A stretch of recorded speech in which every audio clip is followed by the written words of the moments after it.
നമ്മളിന്ന് സംസാരിക്കാൻ പോകുന്നത് ഖൈബറിനെക്കുറിച്ചാണ്. ഖൈബർ അതൊരു സാധാരണ യുദ്ധക്കളം ആയിരുന്നില്ല കേട്ടോ. ഭീമാകാരന്മാരുടെ ഒരു കോട്ട, ആർക്കും തകർക്കാൻ പറ്റാത്ത ഒന്ന്. ഇസ്ലാമിലെ ഏറ്റവും വലിയ യോദ്ധാക്കൾ വന്നിട്ട് പോലും അതിന്റെ കവാടങ്ങൾ ഭേദിക്കാൻ പറ്റിയില്ല. എല്ലാവരും തോറ്റു. പ്രതീക്ഷയൊക്കെ ഏതാണ്ട് ഇല്ലാതായ ആ സമയത്ത് ഒരാൾ മാത്രം മുന്നോട്ട് വന്നു. ആ പേര് നിങ്ങൾ കേട്ടിട്ടുണ്ടാവും, അലി. അതെ, ഈ ഒരു വാക്കിലാണ് ആ ഇതിഹാസ കഥ തുടങ്ങുന്നത്. ഒരു വലിയ പ്രതിസന്ധിയുടെയും അതിനെ നേരിടാൻ വന്ന ഒരു യഥാർത്ഥ നായകന്റെയും കഥ. അപ്പോ എന്തായിരുന്നു ഈ വെല്ലുവിളി? ശരിക്കും പറഞ്ഞാൽ അസാധ്യമെന്ന് തന്നെ തോന്നുന്ന ഒന്നായിരുന്നു അത്. ശത്രുക്കൾക്ക് അത്രയധികം ശക്തിയുണ്ടായിരുന്നു. പോരാത്തതിന് ഖൈബറിന്റെ സ്ഥാനം അത് വളരെ തന്ത്രപ്രധാനമായിരുന്നു. അതുകൊണ്ടുതന്നെ ഈയൊരു പോരാട്ടം വളരെ നിർണായകമായി. ഒന്ന് നോക്കിയേ, ഈ കണക്കുകൾ മാത്രം മതി ആ സാഹചര്യം മനസ്സിലാക്കാൻ.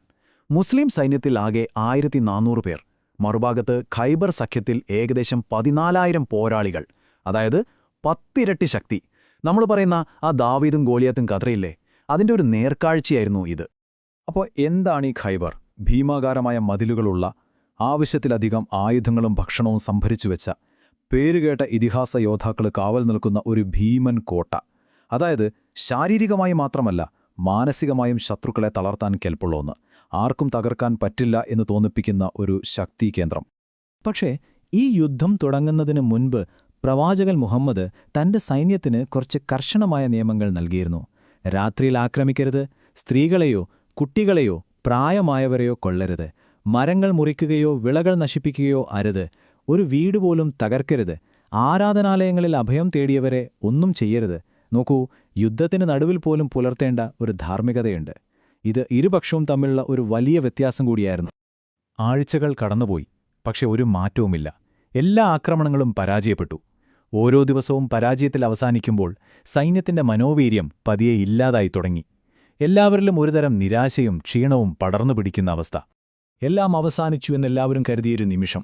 എന്നാൽ അപ്പോഴാണ് കഥയുടെ ഗതി തന്നെ മാറുന്നത്. ആ നിരാശയിലേക്കൊരു പ്രതീക്ഷയുടെ കിരണം പോലെ ഒരു ദൈവിക വാഗ്ദാനം വരുന്നു.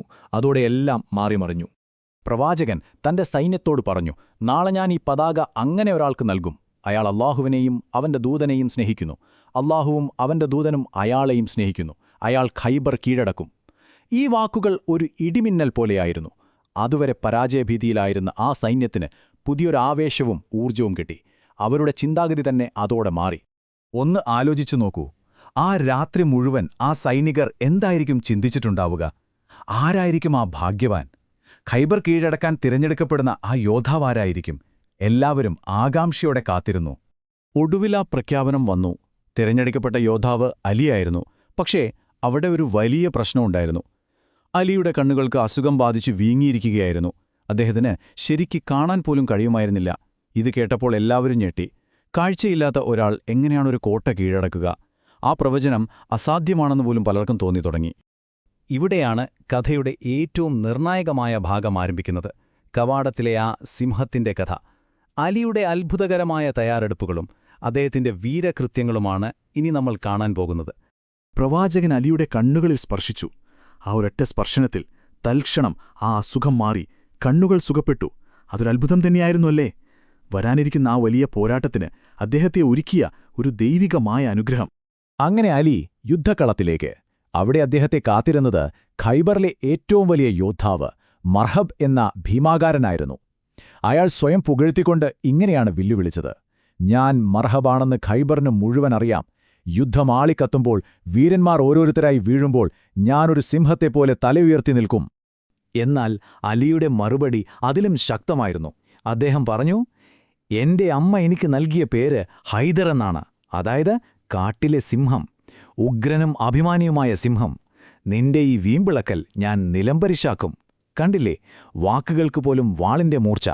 അതോടെ ഒരു ഇതിഹാസ ദ്വന്ദ്വയുദ്ധത്തിന് കളമൊരുങ്ങി. ആ പോരാട്ടത്തിന്റെ ഫലം ആരും പ്രതീക്ഷിച്ചതായിരുന്നില്ല. ഒരൊറ്റ വെട്ട്, ഒരൊറ്റ പ്രഹരം. മർഹബ് നിലംപതിച്ചു. അലിയുടെ ആ ഒരൊറ്റ വെട്ടിന്റെ ശക്തിയും കൃത്യതയും അത്രയ്ക്ക് വലുതായിരുന്നു. പക്ഷേ യഥാർത്ഥ അത്ഭുതം വരാനിരിക്കുന്നതേ ഉണ്ടായിരുന്നുള്ളൂ. ഖൈബറിന്റെ അഭീമാകാരമായ ഇരുമ്പുവാതിൽ. അലി അത് അതിന്റെ വിജാഗിരിയിൽ നിന്ന് പിഴുതെടുത്തു. എന്നിട്ട് അതൊരു പരിച പോലെ കയ്യിൽ പിടിച്ച് കോട്ടയുടെ പ്രതിരോധം ഭേദിച്ച് മുന്നോട്ടു പോയി. അവിശ്വസനീയം അല്ലേ? ഒരാൾ ഒറ്റയ്ക്ക് ഒരു സൈന്യത്തിന് മുഴുവൻ വിജയത്തിലേക്കുള്ള വഴി തുറന്നുകൊടുത്തു. അപ്പോ യുദ്ധം ജയിച്ചു. എന്നാൽ ഈ വിജയത്തിന്റെ യഥാർത്ഥ സ്വഭാവം എന്തായിരുന്നു? അത് വെറും രക്തച്ചൊരിച്ചിലിന്റെയോ അധികാരത്തിന്റെയോ വിജയമായിരുന്നില്ല, മറിച്ച് കാരുണ്യത്തിന്റെയും നീതിയുടെയും വിജയമായിരുന്നു അത്. അതുകൊണ്ടാണ് ഖൈബർ ഉടമ്പടി വരുന്നത്. ആ ഉടമ്പടി പ്രകാരം ഖൈബറിലെ ജനങ്ങളുടെ ജീവൻ രക്ഷിക്കപ്പെട്ടു. അവരെ ആരെയും ഉപദ്രവിച്ചില്ല. അവർക്ക് മുസ്ലിം ഭരണത്തിൻ കീഴിൽ സമാധാനത്തോടെ ജീവിക്കാം. പകരമായി അവരുടെ വാർഷിക വിളയുടെ പകുതി നൽകിയാൽ മതി.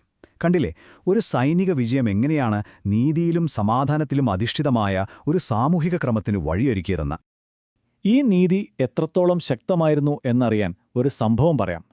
അടുത്ത വർഷം വിളവെടുപ്പിന്റെ കണക്കെടുപ്പിൽ തങ്ങൾക്കനുകൂലമായ ഒരു വിധി കിട്ടാൻ വേണ്ടി ഖൈബറിലെ നേതാക്കൾ കൈക്കൂലി വാഗ്ദാനം ചെയ്തു. എന്നാൽ മുസ്ലിം ഉദ്യോഗസ്ഥൻ അത് നിരസിച്ചു. അപ്പോൾ ആ ഖൈബർ നേതാക്കൾ തന്നെ പറഞ്ഞൊരു വാക്കുണ്ട്: ഈ നീതി കൊണ്ടാണ് ആകാശങ്ങളും ഭൂമിയും നിലനിൽക്കുന്നത് എന്ന്. ആ പുതിയ ഭരണത്തിലുള്ള വിശ്വാസമാണ് ആ വാക്കുകളിൽ കാണുന്നത്. അപ്പോ ഇത്രയും വലിയ ശക്തിയുടെ കഥ നമ്മൾ കണ്ടു. ഇനി നമുക്ക് ഈ വിവരണത്തിന്റെ അവസാന ഭാഗത്തേക്ക് ഏറ്റവും ഹൃദയസ്പർശിയായൊരു ചിന്തയിലേക്ക് കടക്കാം. എന്താണ് യഥാർത്ഥ ശക്തി? ആ ചോദ്യമാണ് ഇനി വരുന്നത്. ഒന്ന് ഓർത്തു നോക്കൂ, ഖൈബറിന്റെ ആ ഭീമൻ കവാടം ഒറ്റയ്ക്ക് ഉയർത്തിയപ്പോൾ അലിക്ക് 40 പുരുഷന്മാരുടെ ശക്തിയുണ്ടായിരുന്നുവെന്നാണ് പറയപ്പെടുന്നത്. അത്രയും വലിയ ശാരീരിക ശക്തി. പക്ഷേ കാലം മുന്നോട്ടു പോയി. ഇതേ അലിക്ക് ജീവിതത്തിൽ മറ്റൊരു ഭാരം താങ്ങേണ്ടി വന്നു. തന്റെ പ്രിയപ്പെട്ട ഭാര്യ ഫാത്തിമയുടെ മൃതദേഹം. ഖൈബറിന്റെ ഇരുമ്പ് കവാടം ഒരു തൂവൽ പോലെ ഉയർത്തിയ ആ കൈകൾക്ക് ആ ഭാരം താങ്ങാനായില്ല. ആ ദുഃഖം അദ്ദേഹത്തിന്റെ കാൽമുട്ടുകളെ തളർത്തി. ഒരു സൈന്യത്തോട് ഒറ്റയ്ക്ക് പോരാടാൻ കരുത്തുണ്ടായിരുന്ന ആ കൈകൾക്ക് വിറയൽ തോന്നി. അദ്ദേഹത്തിന് ആരുടെയും സഹായം വേണ്ടാതെ കോട്ടവാതിൽ ഉയർത്താനായി. പക്ഷേ തന്റെ പ്രിയപ്പെട്ടവളുടെ ശരീരം തനിച്ചു ചുമക്കാൻ അദ്ദേഹത്തിന് കഴിഞ്ഞില്ല. ഒരേ മനുഷ്യന്റെ രണ്ടവസ്ഥകൾ. ഈ വൈരുദ്ധ്യമാണ് യഥാർത്ഥ ശക്തിയെക്കുറിച്ച് നമ്മെ ആഴത്തിൽ ചിന്തിപ്പിക്കുന്നത്. അപ്പോ നമ്മുടെ അവസാനത്തെ ചോദ്യം ഇതാണ്: എന്താണ് ശക്തിയുടെ യഥാർത്ഥ അളവുകോല്? ഒരു കോട്ടവാതിൽ പിഴുതെറിയാനുള്ള കഴിവോ? അതോ താങ്ങാനാവാത്ത ദുഃഖത്തിൽ തളർന്നു പോകുമ്പോഴും വീഴാതെ നിൽക്കാനുള്ള കഴിവോ? അധികാരം, ദുഃഖം, മനുഷ്യത്വം, ഇതിനെക്കുറിച്ചെല്ലാം നമ്മളെ ചിന്തിപ്പിക്കുന്നൊരു ചോദ്യമാണിത്. എന്താണ് നിങ്ങളുടെ അഭിപ്രായം?